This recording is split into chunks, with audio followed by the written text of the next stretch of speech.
Here we have our bok choy. As you can see, some are doing really well.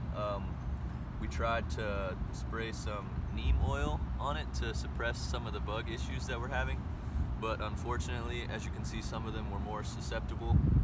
Not sure what pest is eating these, but I think we would have benefited a lot more with using an IPM, maybe intercropping with some other trap crop. These are provider bean plants. They're one of the first things that we planted in the garden, and they've been really successful throughout the semester. We've actually harvested over 8 pounds from these plants. Unfortunately, now they're not doing as well because the weather's cooling down and they're a warm season crop. But throughout the semester, we used BT on these plants to mitigate some of the pests. We had some leaf roller worms on here, so we used BT to help mitigate that issue, and yeah, we had a lot of success with these plants this semester. Okay, so here is our leafy green bed.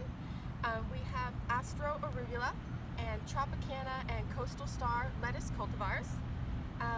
We decided to direct seed these because the transplants that we planted at the beginning of the semester didn't quite work out. They weren't as healthy as we would have liked. So we tried to direct seed, and we had a relatively high germination rate, which is great, but they just haven't had quite enough time to grow. So we don't have any full heads of lettuce, but we're hoping that by the end of the semester we'll have a successful harvest. Here we have our pepper plot. We transplanted 3 cultivars: bell pepper, banana pepper, and jalapenos. They were very productive this semester.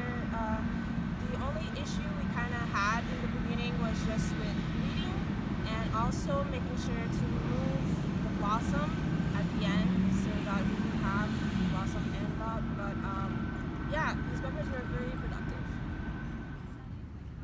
Here we have buckwheat. It's a cover crop, and we planted at the beginning of the manifolds in order to suppress weeds and also attract insects. The reason we put it by the manifolds is because at the end and at the beginning they also drip a little bit more. And since buckwheat grows very fast and very rapidly, we put it there, and that way it takes care of weeds. Right here we have some collards, and this is cauliflower, and the larger stuff is broccoli. Those were some of our first transplants.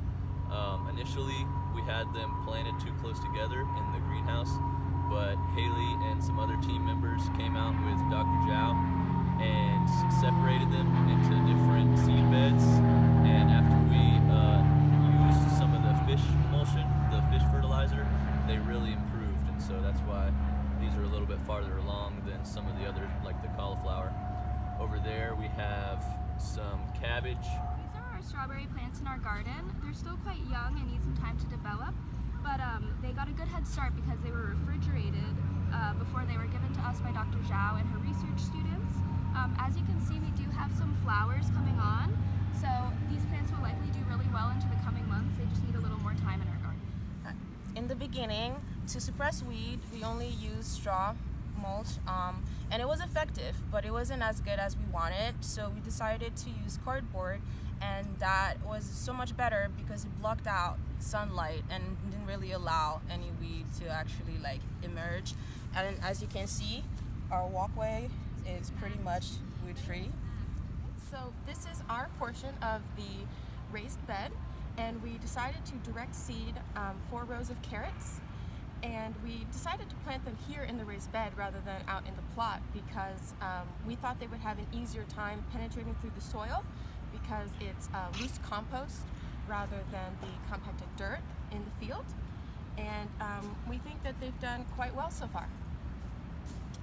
Right here we have some kale on both sides of the raised beds. They're transplants. We also have some strawberries over here as well. The reason we planted strawberries in the raised beds is because we wanted to compare the strawberries going out in the field since they were grown here with compost. We're simply sustainable.